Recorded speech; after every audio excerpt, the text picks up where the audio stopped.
বর্তমানে খড়গপুরের কাছে মাতপুর বা জগপুরের মনসা মন্দিরের কথা কিন্তু প্রায় সকলেই কম বেশি শুনেছেন।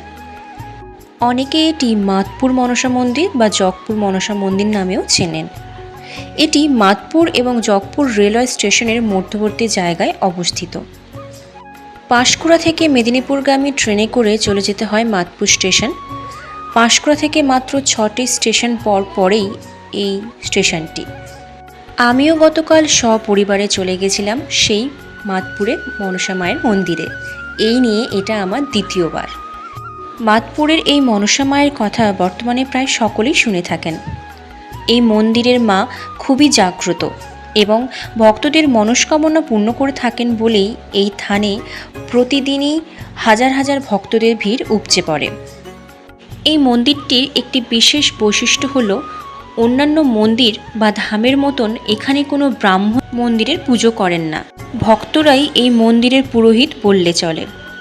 যার যেমন সামর্থ্য সে তাই দিয়েই নিজ হাতে মায়ের সেবা করে পুজো দেয় এবং মা খুব জাগ্রত হওয়ায় হাজার হাজার মনস্কামনা করার জন্য যে লাল দড়ি বা ধাগা বাঁধা হয় তা পরিলক্ষিত হয় সারা মন্দির জুড়ে।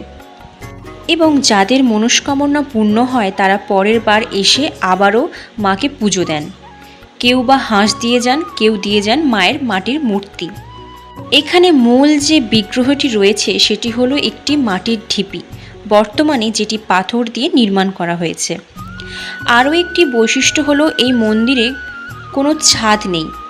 একসময় ছাদ নির্মাণ করার প্রচেষ্টা করা হলেও তা কিন্তু ব্যর্থ হয়। এখানে মা খোলা ছাদের নিচেই বিরাজমান, এটাই ওনার ইচ্ছা। রোদ বৃষ্টি ঝড় মাথায় করেই উনি বিরাজ করেন। চৈত্র মাসে এক বিশেষ সময় এই মন্দিরে বিশাল মহামেলার আয়োজন হয়ে থাকে এবং এই সময় একমাত্র ব্রাহ্মণ দিয়ে মায়ের ধুমধাম করে পুজো হয়।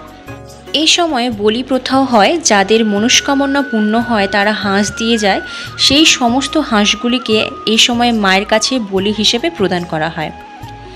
দূর দূরান্ত থেকে হাজার হাজার ভক্তরা এই সময় মায়ের মন্দিরে এই মহামেলাতে অংশগ্রহণ করে থাকেন এবং সেই সময় পুলিশ প্রশাসন দিয়ে জায়গাটাকে সুরক্ষিত করে রাখা হয়। ধুধু ফাঁকা মাঠের মাঝখানে অবস্থিত এই মন্দিরটি কিন্তু আমার মন কেড়েছে বারেবার। এই মন্দিরের যে সুন্দর ইতিহাসটি রয়েছে তা শুনলে কিন্তু সকলের মন একদম ভালো হয়ে যাবে। এই ইতিহাসটি আমি শুনেছি বা পড়েছি এই মন্দিরের সম্পাদকের লেখা একটি বই থেকে। তো সেই গল্পটি না হয় পরে আপনাদের সঙ্গে একদিন করব, কারণ এত বড় কাহিনী এইটুকু ভিডিওর মধ্যে বলাটা কখনোই সম্ভব নয়। তো পরের বার যদি কখনো গিয়ে থাকি তখন অবশ্যই সেই গল্পটি আপনাদের সাথে শেয়ার করব।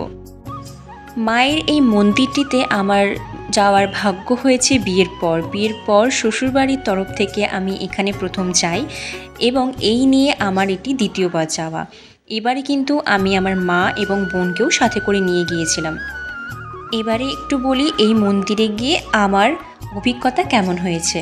সত্যি কথা বলতে মন্দিরে যেতে তো এবং পুজো দিতে আমার খুবই ভালো লাগে, যে সেটা যে কোনো মন্দিরই হতে পারে। কিন্তু এই মন্দিরটি এমন একটি জায়গায় অবস্থিত, চারিদিকে এত ফাঁকা পরিবেশ যেখানে গেলে আমার কিন্তু সহজেই আসতে মন চায় না।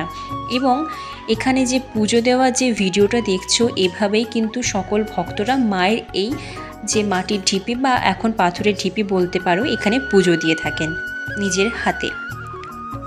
আমার এই ছোট্ট ভিডিওটির মাধ্যমে পুরো মন্দিরটি একবার ঘুরিয়ে দেখানোর চেষ্টা করছি। আশা করি তোমাদের সকলের খুব ভালো লাগবে মন্দিরটি।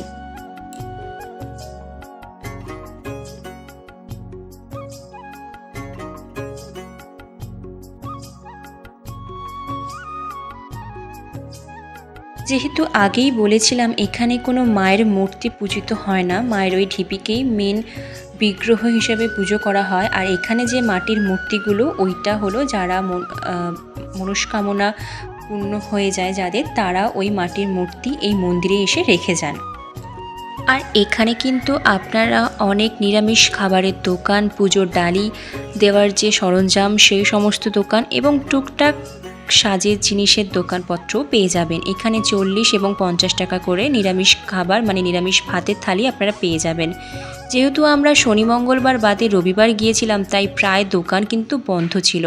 যদি আপনারা শনি মঙ্গলবার যান তাহলে অনেকটাই কিন্তু ভিড় পাবেন এবং সমস্ত দোকানও খোলা পেয়ে যাবেন। তারপর ফাইনালি আমরা পুজো দিয়ে বাড়ি চলে এসেছিলাম, আর আসার পথে এই পুচকোগুলোর সঙ্গে দেখা। আমার এই ভিডিওটি আপনাদের কেমন লাগলো অবশ্যই কিন্তু কমেন্ট করে জানিয়ে দেবেন।